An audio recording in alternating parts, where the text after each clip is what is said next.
കൊട്ടിയൂരിൽ തേനീച്ച കൃഷി നടത്തുന്ന ജോർജ് ചന്ദ്രൻ ജോൺസൺ. അവരുടെ തേനീച്ച ഇരിക്കുന്നത് ഈ റബ്ബർ തോട്ടത്തിലാണ്, ഇരട്ടത്തോട്ടത്തിൻ്റെ സമീപത്തുള്ളതാണ്. ഇവിടെ വെച്ച് തേനെടുക്കുന്ന ഒരു വീഡിയോയാണ് ഞാൻ പകർത്തുന്നത്.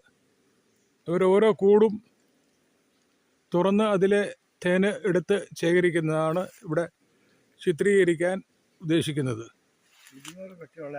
200 പെട്ടി ഇവർക്ക് ഉണ്ട്. അപ്പോൾ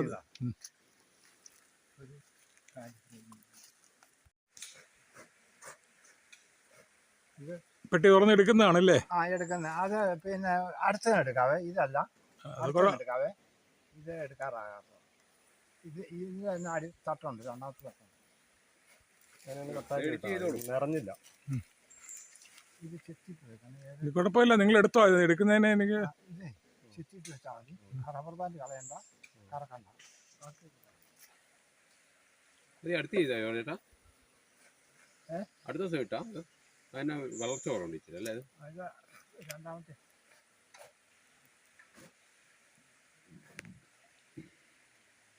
പെട്ടിക്കകത്തുനിന്ന് തേൻ എടുക്കുന്നതാണ്. അതിന്റെ പേര് തേൻ എടുക്കുന്ന ഭാഗമാണ് ഇത്. ഹണി ചേമ്പറിൽ നിന്ന് ഹണി ചേമ്പർ. ഹണി ചേമ്പർ എന്ന് പറയാം. മറ്റേ അത് താഴെയുള്ളത് ബ്രൂൺ ചേമ്പർ. അതിനകത്ത് ഈച്ചയുടെ കുഞ്ഞുങ്ങളും മുട്ടകളും ഉണ്ടാകുക. അതിന്റെ മേലെ നമുക്കിപ്പോ 2, 3, 4 ഒക്കെ ഹണി ചേമ്പർ വെക്കാം, ഈച്ചയുടെ വളർച്ചയ്ക്കനുസരിച്ച്.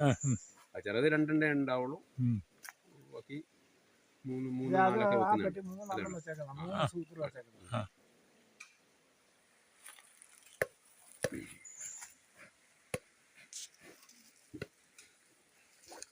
ഇതിന്റെ സീൽ ചെയ്ത ഭാഗങ്ങൾ ചെത്തി കളഞ്ഞിട്ട് വേണം. ഇത് സീൽ ചെയ്ത ഭാഗങ്ങൾ കട്ട് ചെയ്തിട്ട് വേണം നമ്മൾ മെഷീനിലേക്ക് വെച്ച്. ഇതാണ് തേനല്ലേ? ഇത് തേനടയാണ്. ഇത് 100% സീൽ ചെയ്ത അടകളാണ്. സീൽ ചെയ്യാന്ന് പറഞ്ഞാൽ ഇത് അടച്ചേക്കുന്നത്. ഇത് മെഴുകൊണ്ട് അടച്ചിട്ടുണ്ടാകും. സീൽ ചെയ്ത് കഴിഞ്ഞാൽ ആ തേനാണ് ക്വാളിറ്റി കൂടുതൽ.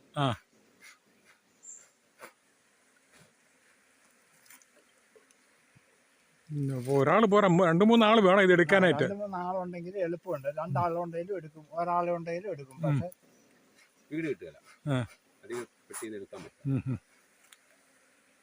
ഇതെല്ലാം പിന്നെ സീൽ ചെയ്ത അടയാണ്. ഒരു അട ഇങ്ങനെ ഇതിന്റെ അടുത്ത് എന്റെ വീഡിയോയുടെ അടുത്തേക്ക് കൊണ്ടുവന്നിട്ട് കാണിക്കണം കേട്ടോ. ഇത് വെച്ച് കെട്ടിട്ട് സീൽ ചെയ്ത ഭാഗമാണ്, സീൽ ചെയ്ത അടയാണ്. ഇതാണ് 100% നമ്മൾ എടുക്കേണ്ടത്. ഇതിന്റെ ഉള്ളിലാത്ത ഇത് കത്തിക്ക് ചെത്തും ഈ അടപ്പ്. ഈ അടപ്പ് ചെത്തിട്ട് അത് ചെത്തുമ്പോൾ കാണിക്കാവുന്നതാണ്.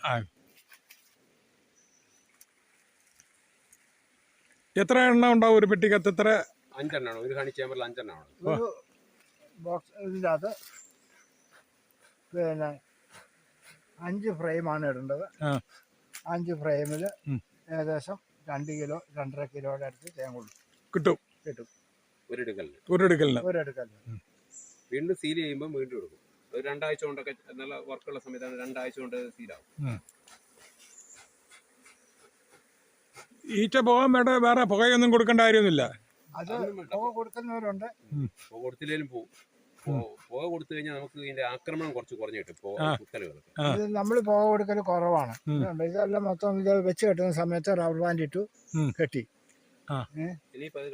റബ്ബർ ബാൻഡ് നമ്മൾ ഇട്ട് കൊടുക്കണ്ടേ? റബ്ബർ ബാൻഡ് നമ്മൾ ഇട്ട് കെട്ടി കൊടുക്കാൻ റബ്ബർ ബാൻഡ് എടുത്ത് കളയും.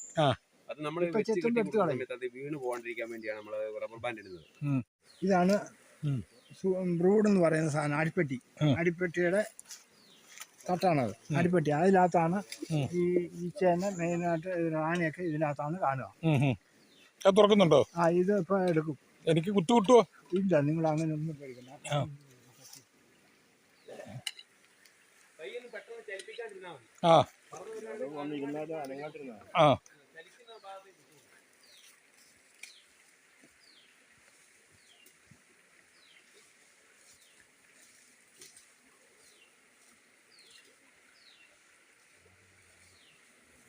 ഇതാണ് ഈ അടിപ്പട്ടിയിലെ അട. ഇതിന് ഈ വലിപ്പം കൂടുതലുണ്ട്. ജോൺസ് ഒന്ന് വന്നേ. ഇത് കുഞ്ഞുമുട്ടയാണ്. ഇതുണ്ട്, ഇത് കുഞ്ഞുമുട്ടയാണ്. ഇത് മാത്രമാണ് തേൻ ഭാഗം. ഇതിപ്പോൾ നമ്മൾ ഇത് എടുക്കുന്നില്ല, വേറെ എടുക്കും. ഇപ്പം ഞാൻ വേറെ പറഞ്ഞ കൂടി എടുത്തിട്ട് കാണിച്ചു തരും. ജോർജും ജോൺസണുമാണ് ഇവിടെ ഇപ്പോൾ തേനീച്ച എടുക്കുന്നത്. ജോൺസൺ, ചന്ദ്രനും ഉണ്ട്. ചന്ദ്രനും ഒക്കെ കൃഷിയുള്ള ആളാണ്. തേനീച്ച കർഷകരുടെ ആണ് ഇവർ, പരിചയമുള്ളവരാണ്. ഇവർ എല്ലാ വർഷങ്ങളായിട്ട് തേനീച്ച കൃഷി നടത്തുന്നവരാണ്. അതൊക്കെ അതെ. ഞാനിത് 50ാമത്തെ വർഷം. 50 വർഷമായി ജോർജ് ഈ 50 വർഷമായി. 50 വർഷം തേനീച്ച കൃഷിയിലുള്ള ഒരു കർഷകനാണ് ഈ കാണുന്നത്. 50 വർഷം കഴിഞ്ഞു.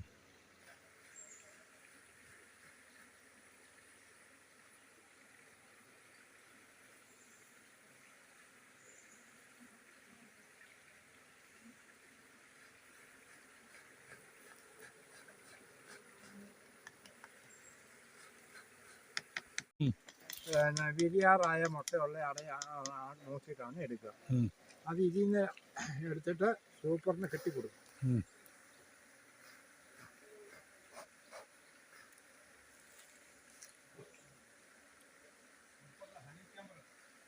ഹണി ചേമ്പർ എന്ന് പറയാല്ലേ? ഇല്ല, ഇത് ഹണി ചേമ്പറല്ല, ഇത് ബ്രൂഡ്. ബ്രൂഡിൽ നിന്ന് എടുത്തിട്ട് അട എടുത്തിട്ട് ഹണി ചേമ്പറിൽ കൊടുക്കും, വെച്ച് കെട്ടി കൊടുക്കും. അത് തേൻ നിറയ്ക്കുന്ന അട കെട്ടാൻ എളുപ്പത്തിൽ. ഇതൊരു കാര്യം ഫ്രെയിം ഇട്ടിട്ട് വരണം. അത് ഇത് കളയരുത്, പൊട്ടിക്കണ്ടോ. അത് അവിടെ ഇരിക്കും, അട കെട്ടാൻ എളുപ്പമുണ്ടാവും. ഈച്ചയ്ക്ക് അട കെട്ടാൻ എളുപ്പത്തിന് വേണ്ടിയിട്ട് ഇതിങ്ങനെ ഒട്ടിച്ചു കൊടുക്കും. എന്നിട്ട് ഇതങ്ങ് വെച്ച് കൊടുക്കും. രണ്ടാമത് വെച്ച് കൊടുക്കും. ഓർമ്മ വിട്ടിട്ട് രണ്ടാമത്തെ കാരി സൂപ്പർ വെച്ച് കൊടുക്കും. ഇത് വേഗം അട കെട്ടി പിന്നെ കുഞ്ഞുമുട്ടയാകും.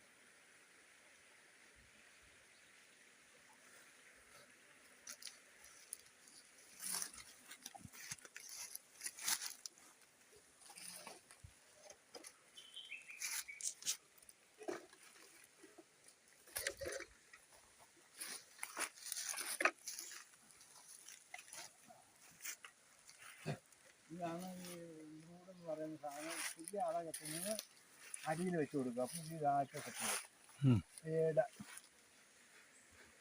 3 തട്ട് വരെ വയ്ക്കാം. അത് 3-4 വരെ വയ്ക്കാവുന്നതുണ്ട്. അത് പെട്ടിയുടെ ഈച്ചയുടെ അംഗസംഖ്യ കൂട്ടി കൂടുതലുള്ളതിന് കണക്കാക്കിയിട്ടാണ് കൊടുക്കുക. പിന്നെ ഇത് ഇച്ചിരി വലിച്ചിടും. ഇത് ഇച്ചിരി വലിച്ചിടുന്ന ഈച്ചയ്ക്ക് കയറി ഇറങ്ങും ചെയ്യാനുള്ള ഗ്യാപ്പ് ഇങ്ങനെ മുൻവശം ഇടും. അതെ, ഇത് ഇച്ചിരി വലിച്ചിട്ടാൽ ഇതിലെ ഈച്ച കയറി ഇറങ്ങും ചെയ്യാൻ സൈഡിലൊരു ഒരു ക്യാപ്പ് കൊടുക്കും. അത് എത്ര തട്ട് വെക്കുന്നു അതിനെല്ലാത്തിനും അത് വെക്കും. ഫ്രെയിം എടുത്ത് കട്ട് ചെയ്ത് സൂപ്പറിൽ വെച്ച് കെട്ടി കൊടുക്കുന്ന ഭാഗമാണ്. അടിപ്പെട്ടിയിൽ ബ്രൂഡിലെ അടയെടുത്ത് നമ്മൾ സൂപ്പറിന് വെച്ച് കെട്ടി കൊടുക്കുന്നു. ഒരട എടുത്തിട്ട് 3 ആയിട്ട് മുറിക്കുന്നു. 3 പീസായിട്ട് മുറിക്കുന്നു. 3 പീസായിട്ട് മുറിച്ചിട്ട് അതിൻ്റെ മുറിപാടിലുള്ള ഈച്ച മുറിഞ്ഞ ചത്ത ഈച്ചേനെ ഊതിക്കളയണം.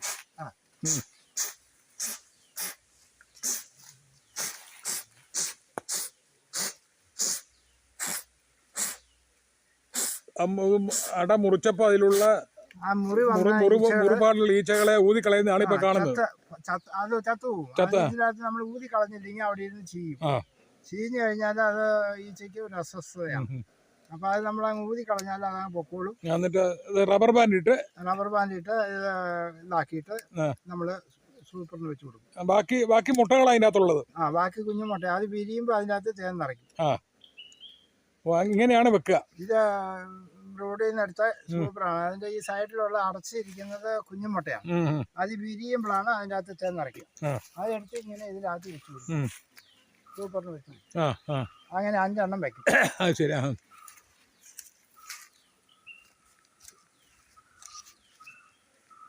അത് വെക്കുമ്പോൾ നമ്മൾ കട്ട് ചെയ്യുന്ന ഭാഗം അടിഭാഗം മുകളിലേക്ക് വരണം. ഈ ബ്രൂഡിന് വയ്ക്കുന്നു, അല്ല സൂപ്പറിന് വയ്ക്കും. മുറിഞ്ഞ ഈച്ചകളുടെ മുട്ടകളൊക്കെ ഊതിക്കളയുന്നതാണ് കാണുന്നത്.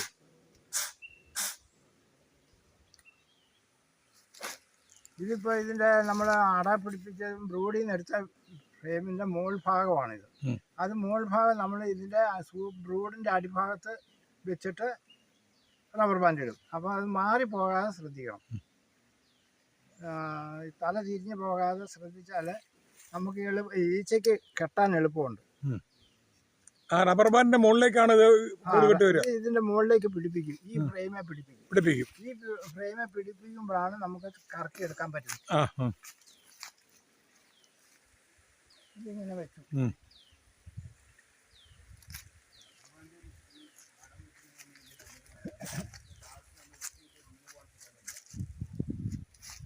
ഇനി ഒന്നുകൂടെ വെക്കാനുണ്ടല്ലേ?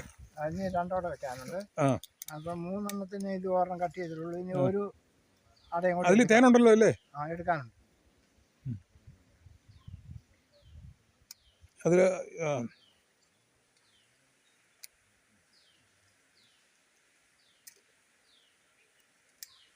ഇതിങ്ങനെ ഇട്ട് വെക്കുവാണ്. ഇതിനകത്ത് 3 ഇനി 2 കൂടി വെക്കണം. അത് നമ്മൾ വേറൊരു പെട്ടിയിൽ നിന്നാണ് അടയെടുക്കുക. ഇതിനകത്ത് നിന്ന് എടുക്കാനില്ല. അതുകൊണ്ട് അത് കഴിഞ്ഞു. അത് കഴിഞ്ഞു. ഇനി അതിന്റെ മുകളിൽ തേനെടുത്തിട്ട് കൊണ്ടുവന്ന് വെക്കുവാണ്. തേനെടുക്കുന്നത് കാണിച്ചു തരാം. ഭാഗം ഇവിടെയാണ് ഇപ്പൊ തേൻ എടുക്കാൻ തുടങ്ങുന്നത്. ഇവര് ജോർജ്, ജോൺസൺ, ചന്ദ്രൻ ഇവര് തേൻ എടുക്കുന്ന ഇതാണ് കാണുന്നത്. ഭാഗം ചെത്തി എടുത്തിട്ട് മെഴുക് നമ്മൾ വേറെ പാത്രത്തിൽ ശേഖരിക്കുന്നു. തേൻ മെഷീൻ അട മെഷീൻ വെച്ച് കറക്കിയെടുക്കും. ഇത് കനം കുറച്ച് ചെത്തണം. ഓരോ അടച്ച അടയെന്നും തുറന്നെങ്കിൽ മാത്രമേ തേൻ വീഴുള്ളൂ. ഓരോ അട അത് നിങ്ങൾ കത്തിക്ക് തുറക്കും. ഓരോ ഈ അട എടുത്തിട്ട് 2 സൈഡും ചെത്തിയിട്ട് അടച്ചിട്ട് കുഴിയുള്ള ഭാഗത്ത് അടഞ്ഞു വരണുണ്ടെങ്കിൽ കത്തിയുടെ മുനയ്ക്ക് അത് ചൂണ്ടിക്കളയും. ഇത് അതിന് മെഷീൻ്റെ അകത്ത് വെച്ച് കറക്കുന്ന ഭാഗമാണ്.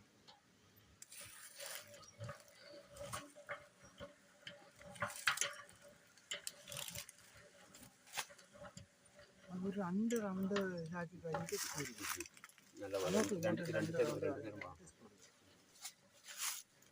തേന് കറക്കി എടുക്കുന്നതാണ്. തേൻ എടുക്കുന്ന പാത്രത്തിൽ വെച്ചിട്ട് ചന്ദ്രനാണ് തേൻ അത് കറക്കുന്നത്. അടുത്തിരിക്കുന്നത് ജോൺസൺ ആണ് നീല പെയിന്റിട്ടിരിക്കുന്നത്. ഇത് തേൻ എക്സ്ട്രാക്ടറാണ്. ഇത് 2 വിധമുണ്ട്. ഇത് 4 എണ്ണം വെച്ചിട്ട് ഇടത്തോട്ടും വലത്തോട്ടും കറക്കി തേനെടുക്കാൻ സംവിധാനമുണ്ട്. മറ്റേതെന്നാൽ ഓരോ പ്രാവശ്യം നമ്മൾ ഒരു പ്രാവശ്യത്തെ തേന് ഇതിന്റെ എക്സ്ട്രാക്ടർ വീണതിന് ശേഷം തേനട തിരിച്ചു വെച്ചെങ്കിൽ മാത്രമേ അത് തേന് വീഴുള്ളൂ. ഇത് ഇടത്തോട്ടും വലത്തോട്ടും കറക്കി കഴിഞ്ഞാൽ 2 സൈഡിലുള്ള തേന് വീഴേണ്ട രീതിയിലുള്ള എക്സ്ട്രാക്ടറാണ്. അതായത് ഇത് ഒരു കവറാണുള്ളത്. ഇത് ഇടത്തോട്ട് കറക്കുമ്പോൾ ഒരു സൈഡിലെ വീഴും, വലത്തോട്ട് കറക്കുമ്പോൾ ഒരു സൈഡിലെ വീഴും. അങ്ങനെയാണ് ഇതിന്റെ സംവിധാനം. മറ്റൊന്നാ ചതുരത്തിലായിരിക്കും. അപ്പൊ നമ്മള് ഇതിന്റെ തേനട അതിനകത്ത് വെച്ച് അതിനുശേഷം ഒരു സൈഡിലെ വീണ് കഴിയുമ്പോൾ അത് നേരെ തിരിച്ചു വെച്ചതിന് ശേഷം വേണം കറക്കി തേൻ. ഇതിന്റെ ആവശ്യമില്ല. ഇടത്തോട്ടും വലത്തോട്ടും കറക്കിയാൽ മതി. പിന്നെ ചിലതിന്റെ ചെരിവൊക്കെ വന്നു കഴിഞ്ഞാൽ ചിലതിന്റെ വീടില്ല. അന്നേരം നമ്മൾ മറിച്ച് വെച്ചു കൊടുക്കുക.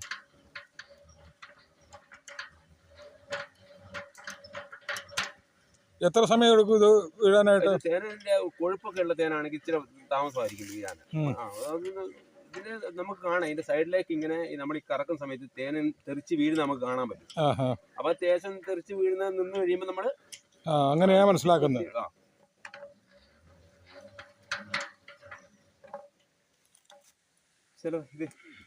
ഇതിപ്പം തേന് വീണ കാലി അറയാണ്. ഇതിനകത്തൊന്നുമില്ല. ഇതിനകത്തില്ല. ഇത് കറുപ്പ് കാണുന്നത് എന്താണ്? അത് നേരത്തെ ഇരുന്നതാ.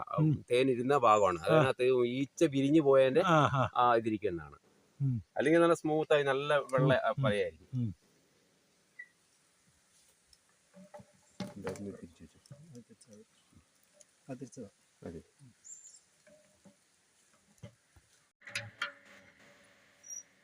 കൈ തൊടാതെയാണ് ഇതിന്റെ ചേമ്പർ എന്നല്ലേ പറയാ, ചേമ്പർ എടുത്ത് കൂട്ടിക്കൊണ്ട് വെക്കുന്നത്.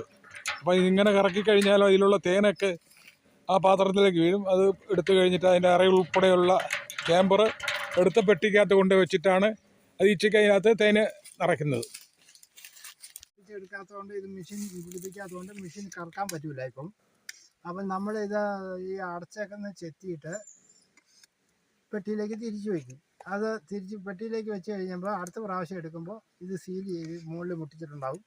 അന്നേരം കറക്കി എടുക്കും. ഇത് കറക്കി ഇത് മുകളിൽ പിടിപ്പിക്കാതെ കറക്കിയാൽ അട പറഞ്ഞു പോകും. അട പറഞ്ഞു പോയാൽ നമുക്ക് ഭയങ്കര നഷ്ടമാണ്. അതുകൊണ്ട് ആ ഒരു അപൂർവം അങ്ങനെ വരാറുള്ളൂ. അപ്പൊ ആ മോളി പിടിപ്പിക്കാത്ത അത് ഉൾപ്പെടെ ഇപ്പൊ കറക്കി എടുക്കും.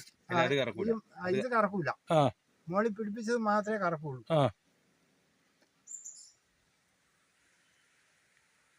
അത് കട്ട് ചെയ്ത് തിരിച്ച് പെട്ടിയിലേക്ക് തന്നെ വെച്ച് കൊടുക്കുക. സൈഡ് ചെത്തിയിട്ട് പെട്ടിയിലേക്ക് തന്നെ തിരിച്ചു വെച്ച് കൊടുക്കും. എന്നിട്ട് ആ ഈച്ച അതിൻ്റെ അകത്ത് നിറച്ചോളൂ. ഈച്ച മുകളിലേക്ക് പിടിപ്പിക്കുകയും ചെയ്തോളൂ.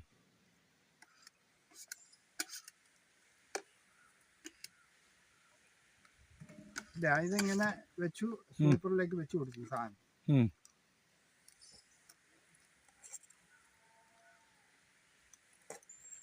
തേൻ ഉൾപ്പെടെ അങ്ങ് വെക്കുക. ഇതിങ്ങനെ അങ്ങ് വെച്ചു.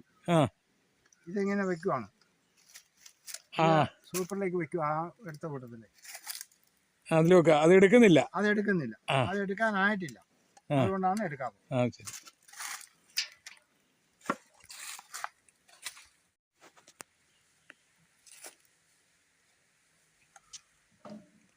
അടച്ച അറ ചെത്തി തുറക്കുന്നതാണ് കാണുന്നത്.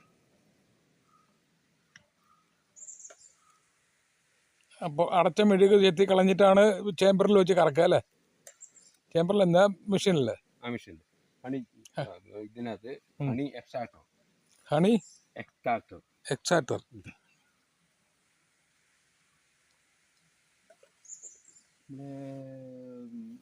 ഇവിടെ സൂപ്പർ എന്ത് ചെയ്യും? ഒരു കാര്യം സൂപ്പർ ഒന്ന് കൊണ്ടുപോയി സൂപ്പർ എടുത്തോ? തേൻ കറക്കി എടുക്കുന്നതാണ് ഇപ്പോൾ കാണുന്നത്.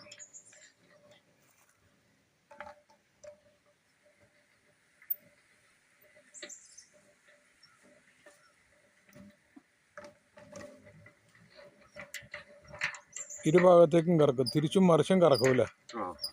എങ്കിൽ മാത്രം രണ്ട് സൈഡിലും ഉള്ള തേന് ഇതിന്റെ സൈഡ് വഴി താഴോട്ട് ചെയ്യാം.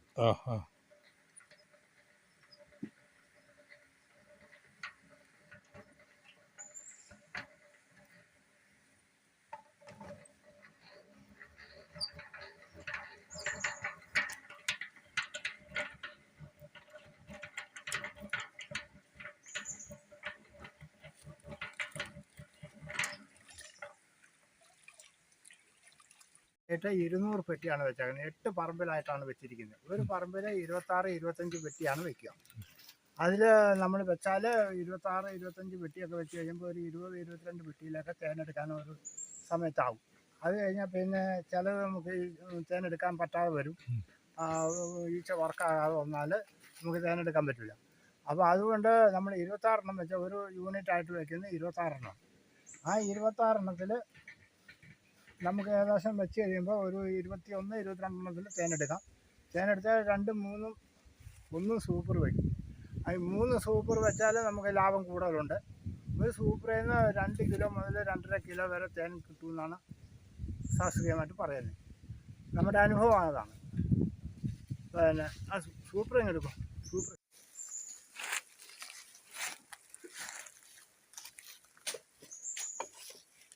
തേനീച്ച പെട്ടിയിൽ നിന്ന് എടുക്കുന്ന രംഗമാണ് കാണുന്നത്.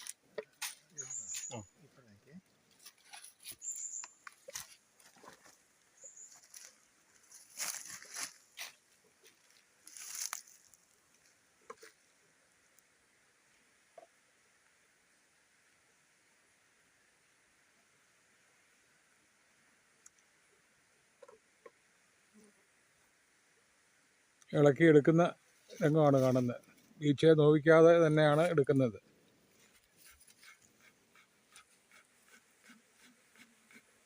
ഊതി ഈച്ചേനെ മാറ്റിയ ശേഷമാണ് എടുക്കുന്നത്.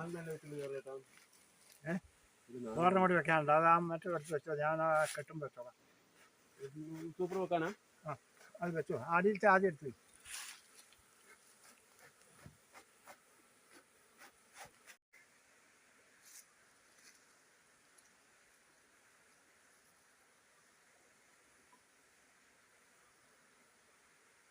ഈച്ചേനെ നോവിക്കാതെ ഈച്ചയ്ക്ക് വേദന നടത്താതെ എടുത്തു കഴിഞ്ഞാൽ ഈച്ച ശല്യം കുറയും, ഉണ്ടാകില്ല. വളരെ ക്ഷമയോടുകൂടി ചെയ്യേണ്ട ഒരു പണിയാണല്ലേ? ക്ഷമയോട് ശ്രദ്ധയും വേണം. ശ്രദ്ധയും കൃത്യതയും ഉണ്ടെങ്കിൽ മാത്രമേ തേനീച്ചവളത്ത് വിജയിക്കുള്ളൂ. ക്ഷമയും കൃത്യതയും ശ്രദ്ധയും.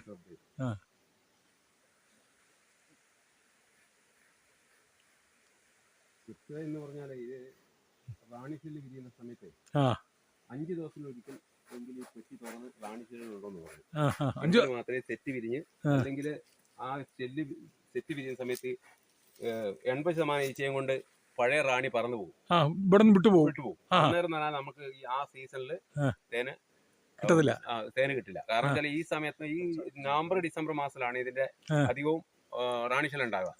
റാണിശല്യം ഉണ്ടാകുമ്പോൾ നാളെ വിരിയും എന്നുണ്ടെങ്കിൽ അതിന്റെ തലേ ദിവസം പഴയ റാണിയും 80% ഈച്ചയും പറന്നു പോകും. അപ്പൊ പിന്നെ ആ സീസണിൽ ആ റാണി മുട്ടയിട്ട് സെറ്റായി വരുമ്പോഴേക്കും നമ്മുടെ സീസൺ കടന്നു പോകും. ഇതിന് അപ്പൊ അത് നമുക്ക് എങ്ങനെ അറിയാം? ഇതിന്റെ ലക്ഷണങ്ങൾ എങ്ങനെ അറിയാം? ഈ റാണി ഷെല്ലിന്റെ ബ്രൂൺ ചേമ്പറിന്റെ അടിയിൽ ഷെല്ലുകൾ ഇങ്ങനെ കാണും. അത് നമ്മൾ അത് കുത്തിക്കളയും.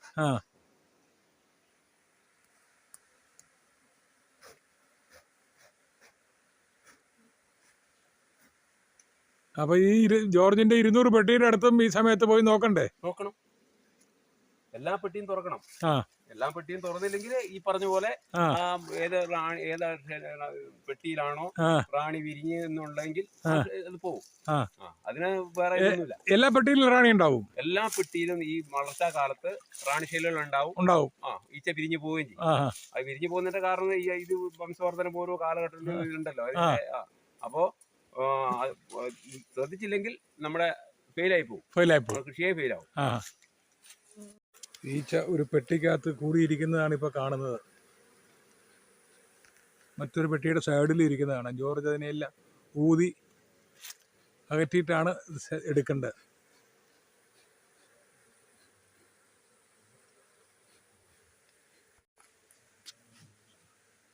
ഇത് ബ്രൂഡിൽ നിന്ന് ആദ്യം എടുക്കുന്നു. നമ്മള് സൂപ്പറിനെ കെട്ടാൻ വേണ്ടി എടുക്കുവാണ്. സൂപ്പറിന് കെട്ടാൻ എടുക്കുന്ന 3ാമത്തെ സൂപ്പറിനാണ് വെക്കുന്നത്. ഇത് എടുക്കുമ്പോൾ ഏറ്റവും സൈഡിലെ അടയാണ് എടുക്കേണ്ടത്. സൈഡിലെ അടയിലായിരിക്കും കൂടുതൽ തേനുണ്ടാകുക.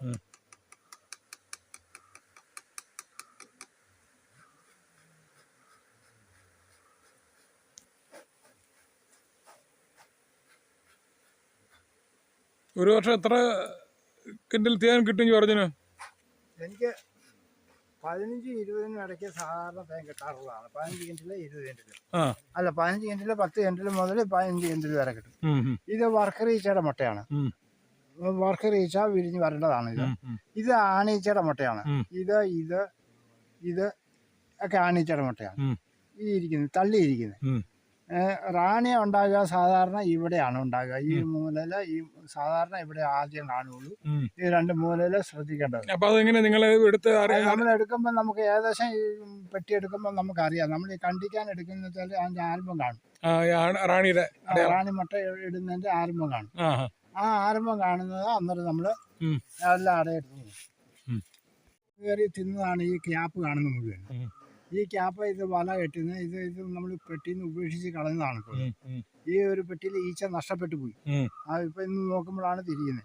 അപ്പൊ ഈ അടയെല്ലാം എടുത്ത് മാറ്റി കളഞ്ഞിട്ട് നമ്മൾ വേറെ പുതിയ 2 അട എടുത്തിട്ട് കൊടുത്തിട്ടുണ്ട്. വിജയിച്ചെങ്കിൽ വിജയിക്കട്ടെ എന്ന് വിചാരിച്ചു. അപ്പൊ അതിലേക്ക് ഇത് വെക്കാൻ പോവുകയാണ്. അത് വെച്ച് കഴിഞ്ഞപ്പോൾ അത് 5 എണ്ണത്തിൽ 4 ആദ്യം വെച്ചിരുന്നുള്ളൂ. ഇപ്പൊ ഇത് 5ാമത്തെ വെക്കുവാണ്. അതിനകത്ത് ഈ പെട്ടിയിലേക്ക് ഇപ്പൊ 5ാമത്തെ വെക്കുവാണ്.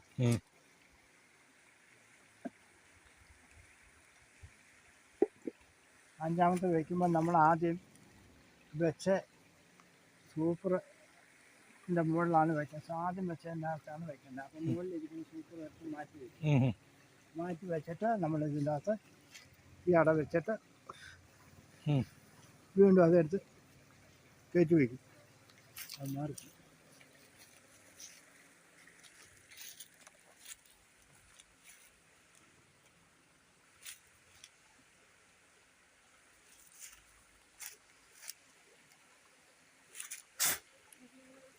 എന്താ മാറിപ്പോയത്? അത് ഫ്രെയിം മാറിപ്പോയതാണ്, എനിക്ക് മാറിപ്പോയതാണ്. ഫ്രെയിം അതിൻ്റെ ഫ്രെയിം അല്ല ഇത്, അത് ഇട്ടത് ആദ്യം ഇട്ടത് ഇതാണ് ഇപ്പോൾ അതിൻ്റെ ഫ്രെയിം. ആ ഫ്രെയിമിലേക്ക് നമ്മളത് മാറ്റി വേറെ അത് ഇട്ടു. ഈ ഓരോന്നിനും ഓരോ സൂപ്പറിൻ്റെ ഫ്രെയിമിനൊക്കെ വ്യത്യാസങ്ങളുണ്ട്. ആ വ്യത്യാസം ഉള്ളത് കൊണ്ടാണ് ഇതിപ്പോൾ ശരിയായി. ഓക്കെ, ഇതിപ്പോൾ നമ്മളിത് ഇതുകൂടെ എടുത്ത് വയ്ക്കുന്നു.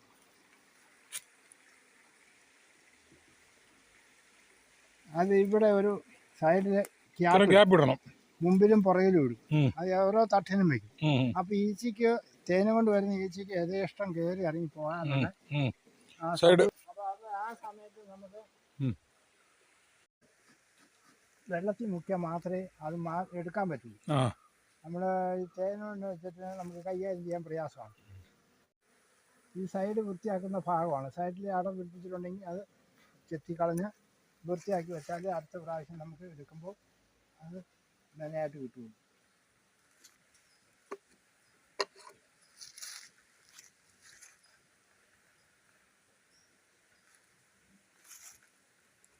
ഇതിപ്പോൾ ഇതിൻ്റെ നമ്മൾ ഈ സൈഡിൽ ആദ്യം എടുത്തു, അടുത്ത രണ്ടാമത്തെ സൈഡ് ഫ്രെയിമും കൂടി എടുക്കുവാണ്. രണ്ടാമത്തെ അത് ഈ സൈഡിലാണ് നോക്കുന്നത്. ഈ സൈഡിൽ നോക്കിയിട്ട് ഇത് എല്ലാം കൂടി നോക്കിയിട്ടാണ് നമ്മൾ കുഞ്ഞും മുട്ടയും കുറഞ്ഞതും പിന്നെ തേൻ കൂടുതലുള്ളതുമാണ് എടുക്കുക. എല്ലാം ഒന്നും എടുക്കുകയല്ല, എല്ലാം എടുക്കേണ്ട ആവശ്യമില്ല. നമുക്കിപ്പോൾ ഇതിലേക്ക് 2 എണ്ണം എടുത്താൽ ഒരെണ്ണം 3 ആക്കാം, ഒരെണ്ണം 2 ആക്കാം. അപ്പം ഒരു ഇതിലേക്കുള്ളതായി ഇതിപ്പോൾ നമ്മൾ എടുക്കുക.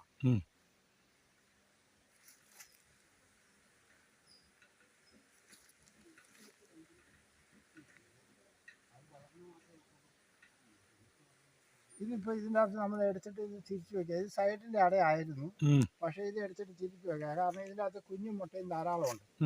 അപ്പോൾ ഇതിനകത്ത് നമുക്കതിൽ ഇതിൽ തന്നെ വെക്കുന്നതാണ് നല്ലത്. ഇത് അതിൻ്റെ അടുത്ത് വേറൊരു രണ്ടാമത് ഇരുന്ന ഒരു അടയെടുത്തപ്പോൾ നമുക്ക് മനസ്സിലാക്കി ഇതിൽ ആണീച്ചയുടെ മുട്ട ധാരാളമുണ്ട്.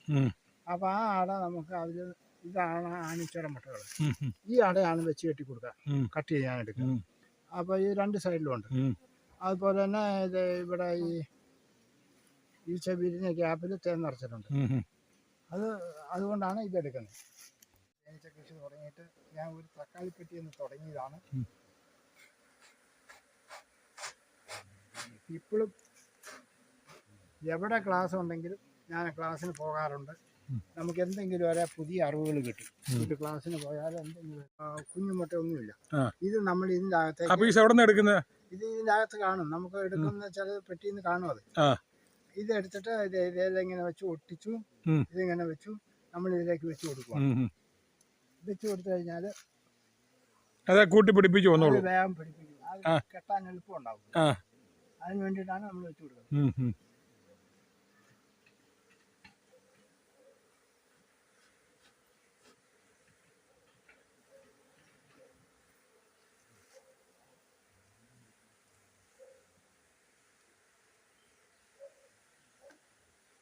ഈ അടിയിൽ നമ്മൾ കാലി ഇടുമ്പം നമ്മൾ ഇങ്ങനെ കണ്ടിക്ക് ചെയ്ത് കാലി ഇടുമ്പോൾ രണ്ടാമത് ഇട്ട് കൊടുക്കുക. ഓർഡർ മാറ്റിയിട്ട് രണ്ടാമത് ഇട്ട് കൊടുക്കുക. അപ്പോൾ ഈച്ചയ്ക്ക് അട കെട്ടാൻ എളുപ്പം അതാണ്. അതിന് വേണ്ടിയിട്ടാണ് അത് ചെയ്യുന്നത്. ഇതിപ്പോൾ രണ്ടാമത് നമ്മൾ ഓർഡറും കൂടി ഒട്ടിച്ചു കൊടുക്കുകയാണ്.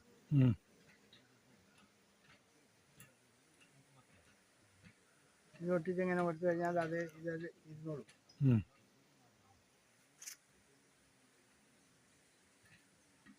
അവിടെ ഫിക്സ് ചെയ്തു. ഇതിപ്പോൾ അതിൽ ഒട്ടിയിരിക്കുന്നു. ഇനിയിപ്പോൾ ഇത് നമ്മൾ ഉറപ്പിച്ച് വെച്ചു. അടുത്ത സൂപ്പർ വയ്ക്കും.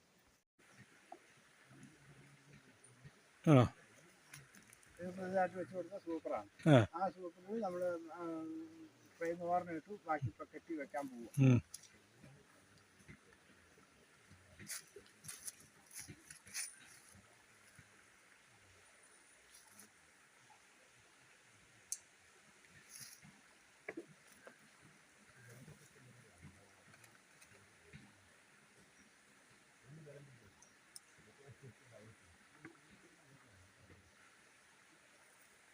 അപ്പോൾ അതിനുള്ള വേറെ എടുക്കണോ? ഇതിനുള്ള ഇപ്പം ആയിട്ടുണ്ട്. 3 5 ഉണ്ട്. അതുകൊണ്ട് ഇനി വേറെ എടുക്കണ്ട. അതിൽ നിന്ന് ആദ്യം എടുക്കാനുള്ളൂ.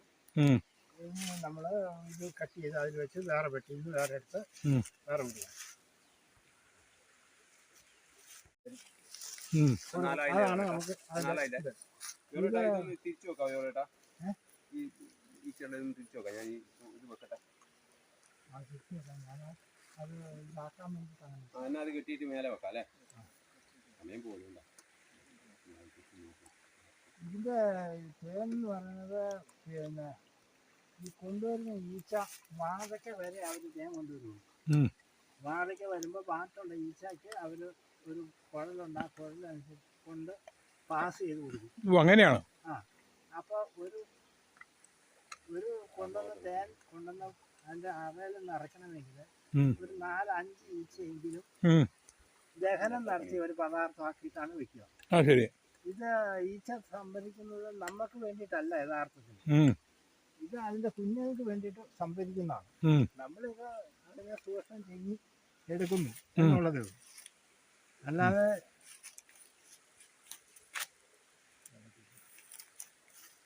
അതാണ് അതിന്റെ ഒരു ഗുണം. അതായത് ലോകത്ത് കിട്ടാത്ത ഒരു പദാർത്ഥമാണെന്നാണ് നമ്മളെ ശാസ്ത്രീയമായിട്ട് പഠിപ്പിക്കുന്നത്. ദഹനം നടത്തിയ ഒരു പദാർത്ഥം വേറെ കിട്ടാനില്ലെന്നാണ്. നമ്മളിത് പലരും വിചാരിക്കും തേനിനെ പറ്റി തേൻ എല്ലാവർക്കും കഴിക്കാവോ, രോഗം പിടിക്കുമോ എന്നൊക്കെ. ഇതിനൊക്കെ ഒരു പരിധിയുണ്ട്. ആ പരിധി എന്ന് പറഞ്ഞാൽ തേൻ കഴിക്കേണ്ട സാധാരണ രീതിയിൽ നമ്മളൊക്കെ പറയുന്നു, നമ്മളെ പഠിപ്പിച്ചിട്ടുള്ളത് അനുസരിച്ച് രാവിലെയും വൈകുന്നേരം പിന്നെ 2 സ്പൂൺ തേൻ വെറും വയറ്റിൽ കഴിക്കുക. രാവിലെ വൈകുന്നേരം കിടക്കാൻ നേരത്ത് 2 സ്പൂൺ തേൻ ഭക്ഷണം എല്ലാം കഴിഞ്ഞ് കിടക്കാൻ നേരത്ത് കഴിക്കുക.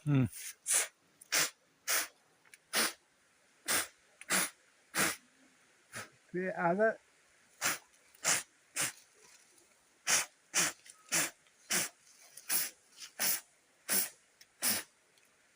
കഴിക്കുന്നതുകൊണ്ട് ഒത്തിരി ഗുണം കിട്ടാനുണ്ട്.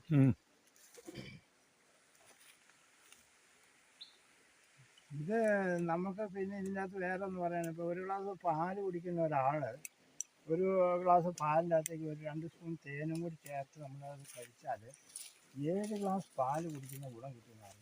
7 ഇരട്ടി. എന്ത് തേൻ കൂട്ടി എന്ത് ഉപയോഗിച്ചാലും അതിന് 7 ഇരട്ടി ഗുണം കിട്ടുന്നതാണ് പറയുന്നത്.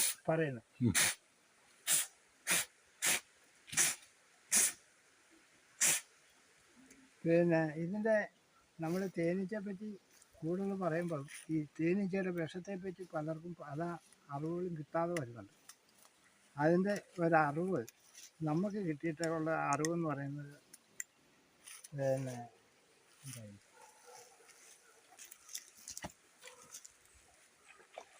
എൻ്റെ ഇവിടെ കുത്തുമ്പോൾ സാധാരണ ഈ കണ്ണിൻ്റെ പിടിയിലൊക്കെ കുത്തിയാൽ അതിൻ്റെ വിഷാംശം നമ്മുടെ കണ്ണിൽ പോകാറുണ്ട്. കണ്ണിൽ പോയാലേ നമുക്ക് അതിൻ്റെ അകത്ത് തേൻ്റെ ഈ വിഷത്തിൻ്റെ വില നമുക്ക് മനസ്സിലാവുള്ളൂ. അതെങ്ങനെ പോയി കഴിഞ്ഞാൽ ഭയങ്കര നീറ്റിലായിരിക്കും. അത് ചിലപ്പോൾ ഒരു ഉച്ച വരെയൊക്കെ, രാവിലെ ആണെങ്കിൽ ഉച്ച വരെയൊക്കെ ആ കണ്ണ് നീറ്റിലുണ്ട് അനുഭവപ്പെട്ടുകൊണ്ടിരിക്കും.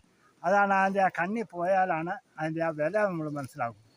ഇത് ഒരു കിലോ തേനീച്ച വിഷത്തിന് 5 കോടി രൂപ വിലയുണ്ടെന്നാണ് ശാസ്ത്രീയമായിട്ട് പഠിപ്പിക്കുന്നത്. അത് എല്ലാവരും ഒന്നും പഠിപ്പിക്കുന്നില്ല. എന്നാലും പല ഉന്നത വിദഗ്ധരായവർ ക്ലാസ്സുകളാണ് അത് നമുക്ക് കിട്ടുമ്പോഴാണ് അത് നമുക്ക് മനസ്സിലാവുള്ളൂ. അതിന്റെ പ്രയോജനം എന്താണ് വിഷത്തിന്റെ? ആ വിഷം എന്ന് പറയുന്നത് ആ വിഷമാണ് അധികവും എല്ലാ മെഡിക്കൽ മരുന്നുകൾക്കും ഈ തേനീച്ച വിഷം ചേരുന്നുണ്ടെന്നാണ് പറയുന്നത്. അതുപോലെ തന്നെ ഈ വിഷം തൊട്ടാൽ ഈ തേനീച്ച വിഷം കൊണ്ടുള്ള വിഷമാണ് പോലും ഈ തേനീച്ചയുടെ വിഷം കൂടി അത് ചേർത്തിട്ടുള്ള മരുന്നാണെന്നാണ് പറയുന്നത്. അത് നമ്മൾ എന്നെ പഠിപ്പിച്ച ഒരു ഗുരുനാഥൻ പറഞ്ഞത്, സാധാരണ പതിവായിട്ട് ഒരു ഈച്ച കുത്തുകൊള്ളുന്ന ഒരാളെ ഒരു വിഷം തൊട്ടാൽ ആ വിഷം നമുക്ക് ഏൽക്കുകയെന്നാണ് പറയുന്നത്. അതായത് അത്രയ്ക്ക് പ്രതിരോധം കിട്ടുന്ന ഒരു ഗുണമാണ് തേനീച്ച വിഷം. പിന്നെ റോയൽ ജെല്ലി എന്ന് പറയുന്ന അതിലും വലിയ വിലയുള്ള സാധനമാണ്.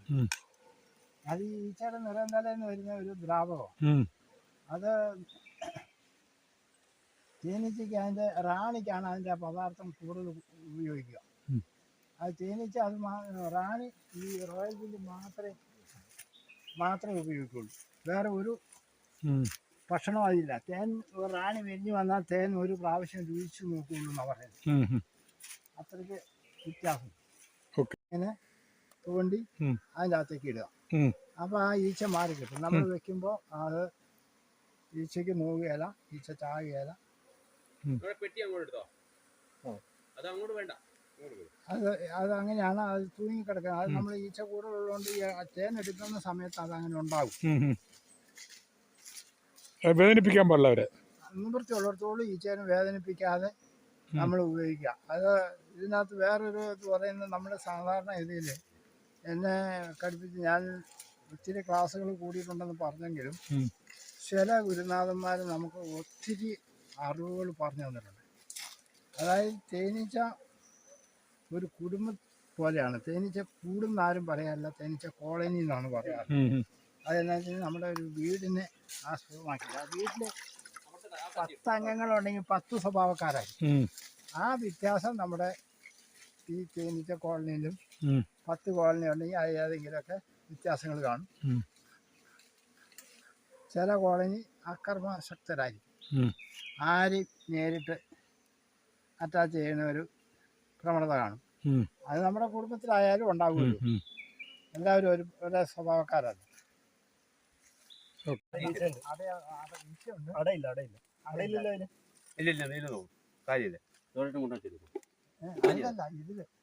ഇതിൽ അടയില്ല. അട വൃത്തിയാക്കാണ്ട്.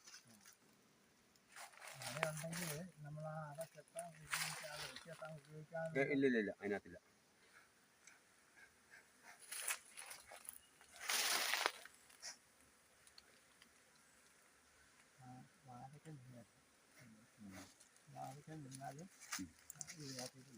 സഞ്ചാരം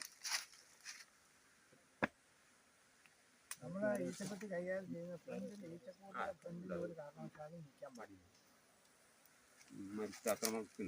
കേട്ടോ. പറഞ്ഞോ ഞാൻ ഷൂട്ട് ചെയ്തോണ്ടിരിക്കുക.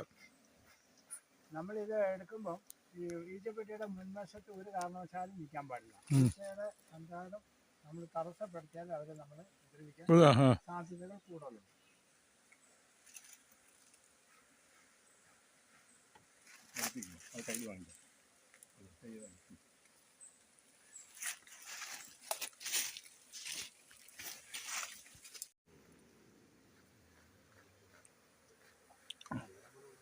പെട്ടിക്കകത്ത് നീച്ചയുടെ കൂടെടുക്കുന്നതാണ്, തേനെടുക്കാനുള്ള ഇത് എടുക്കുന്നതാണ് കാണുന്നത്.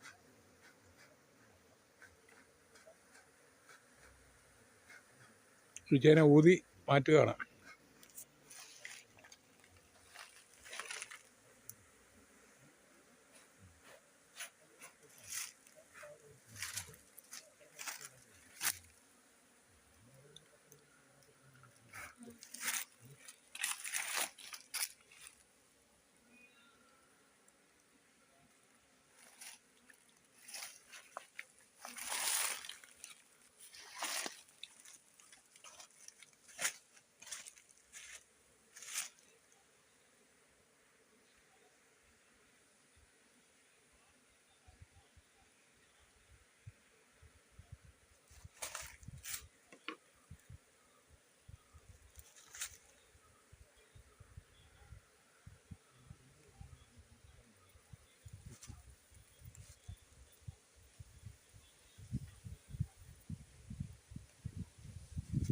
ഈ പറഞ്ഞ ടൈമിനുള്ളിൽ ഈ പെട്ടികളെല്ലാം എടുത്തു തരുമോ?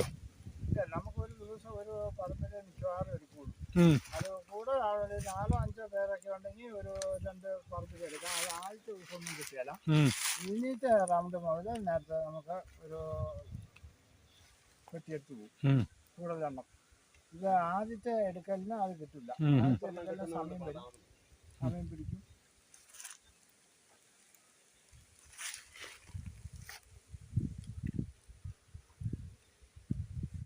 എടുത്ത തേന് പാത്രത്തിൽ നിന്ന് കന്നാസിലേക്ക് ഒഴിക്കുന്നതാണ് കാണുന്നത്.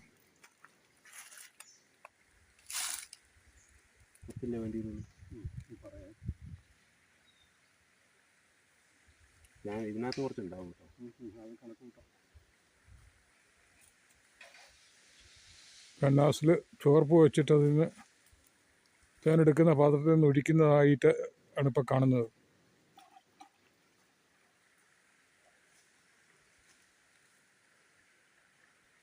ജോൺസണും ചന്ദ്രനും.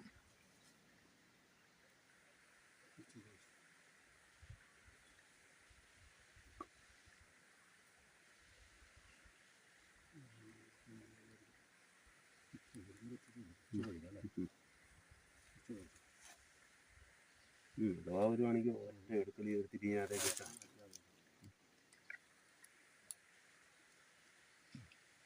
ചൂട വേണം തോന്നുന്നു.